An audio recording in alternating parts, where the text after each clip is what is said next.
Somos todos raros. E depois, assim, já que estão depois, assim, querendo ou não, foram pegos de surpresa, porque foi uma identificação já no final da gravidez. E como é que foi, assim, uma vez, né, ali né, quando vem mesmo ao mundo, como é que é adaptar a vida da família, né, para lidar, né, porque tem necessidades especiais. Sim. Como é que é para fazer essa adaptação? Quais são as primeiras necessidades, ou seja, nos primeiros dias de vida? Em que necessita assim, um cuidado especial, um tratamento? Eu vou um pouco além da sua pergunta, Alexandre. Eu acho que quando a gente recebe o diagnóstico, é muito impactante. A maioria das famílias tem os seus membros familiares, sai da família, né? Diversifica. Então, a maioria dos pais largam essa família. Pai que se diz homem. Isso, pai. Largam esse bebê com essa mãe antes do nascimento. Antes do nascimento. Ao descobrir que essa criança terá um problema com alguma deficiência, a maioria desses pais somem. Mas também temos casos de mães que largam com os pais. E a mãe que recebe esse diagnóstico, muitas das vezes, o primeiro pensamento é o suicídio. É mesmo, é. Nós temos casos diversos, inclusive quando a gente recebeu, a minha esposa teve um grande problema com isso, e aí a gente sentou, conversou, que não é assim que funciona. E aí quando você tem um filho com necessidades especiais, você não começa a planejar o futuro, porque você começa a criar perspectiva sobre isso. E a intenção é você viver um dia após o outro. De cada vez, né? Essa é a nossa perspectiva. E de acordo com o desenvolvimento que é cabível a ele, a gente entende isso. O meu filho tem outras síndromes, porque a síndrome congênita ela vai puxar outras síndromes, inclusive síndromes raras, durante o percurso. E aí você não esbarra no SUS, que não te dá um suporte para isso, para te manter com isso. Então, muitas das vezes a família, o pai ou a mãe, larga porque ela não tem muita a estrutura do SUS, que é o que mais vai precisar, são terapias diárias, essa mãe larga os seus empregos, e aí não tem o BPC, muitos deles não têm o BPC, que é o benefício de prestação continuada, e R$900 não custeia isso. Não consegue. Isso é absurdo. Nós fizemos um levantamento junto à Defensoria Pública de que o custeio médio é de R$5.000 com terapias. Ou seja, não paga nem um quinto, né, da necessidade. Então, são grandes dificuldades que essa família passa durante o percurso, que é desanimador para essa família e acaba ela pensando N coisas coisas ruins até, porque os seus filhos sabem que não vão ter uma perspectiva de vida, uma qualidade de vida, né? Essa é a pergunta, é a resposta mais adequada, uma qualidade de vida. A gente não procura mais que os nossos filhos vão ser empresários, não, nós procuramos uma qualidade de vida para os nossos filhos. Isso eu acho que é a maioria das doenças raras. A gente procura qualidade de vida, ao qual a gente não tem respaldo do governo. E aí a gente fica à mercê de cada um. Muitas famílias dependem de cestas básicas, muitas famílias dependem de doações de remédio, que são remédios caros, e aí a gente fica nesse ponto, Alexandre. Com relação, mas logo depois, então, nesse primeiro momento, já que tem aí todo um problema de estrutura, ou seja, tanto da rede de saúde pública, quanto, inclusive, provavelmente os profissionais, né, que precisariam se envolver, né, não só profissionais de saúde, mas, né, multidisciplinares, uma vez que todo o estímulo que tem que passar, né, a criança, uma série de coisas. E você tem essa vivência, né, de lidar com outros pais, outras mães que estão ali naquela situação, naquela batalha do dia a dia. Hoje o maior problema é essa questão de como conviver com a dificuldade do tempo, né, a necessidade financeira e, ao mesmo tempo, dar a atenção necessária ao filho. Hoje é a maior dificuldade dos familiares, é isso? Sim, a gente tem a dificuldade porque a gente não tem a estrutura adequada, né? E aí a gente vai procurar a estrutura ao qual a Constituição nos permite. Sim, isso, né? Garantiria o direito. Então a gente esbarra nisso porque chega no poder público, o poder público não tem o respaldo que a Constituição nos permite. E aí a gente tem que ficar a todo momento judicializando processos para adquirir um direito ao qual já está na Constituição. Geralmente, quando você fala judicializar, é para quem tem o plano de saúde ou não? Não, ou contra o próprio governo mesmo? Isso. Inclusive, agora nós movemos uma ação civil pública junto à Defensoria Pública da União para nós adquirirmos remédio, porque o Estado não tem para fornecer.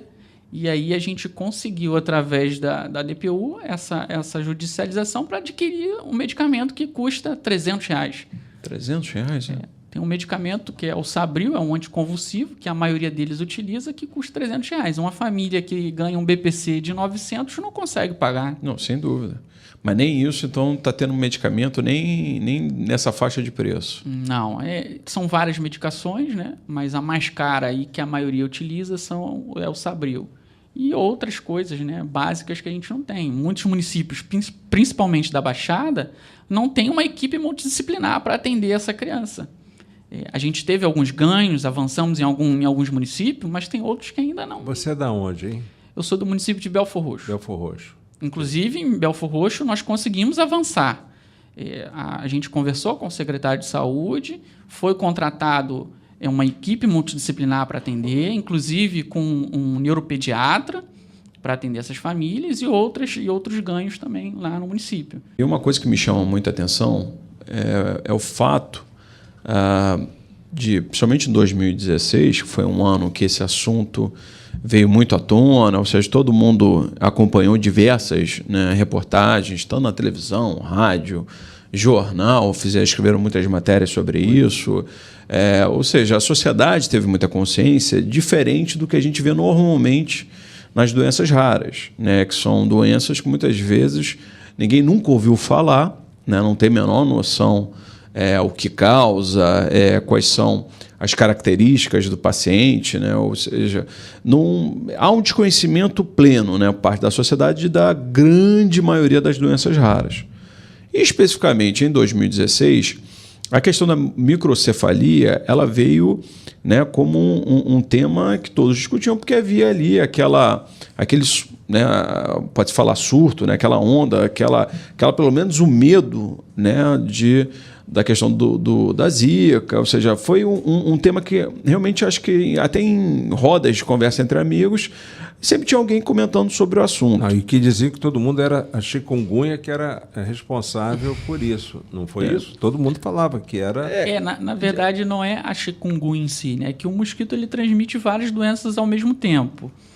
E a síndrome congênita ela vem junto com isso. Não necessariamente aquilo que a gente estava conversando no outro bloco, não é porque a pessoa teve a chikungunya que ela terá a microcefalia. Sim, exato. Então, o desenvolvimento vai depender de cada pessoa. Caso a caso. Mas nesse caso aí que ele está dizendo é o seguinte, que esse teve toda uma divulgação. Só se falava nisso. E houve uma preocupação muito grande, ou seja, foi numa época, inclusive, que as esferas governamentais fizeram campanhas direcionadas, né, para fazer a prevenção, uma série de coisas. E passado isso, não vou nem passado isso, né, e aí acho que foi aí que me surpreendeu mais.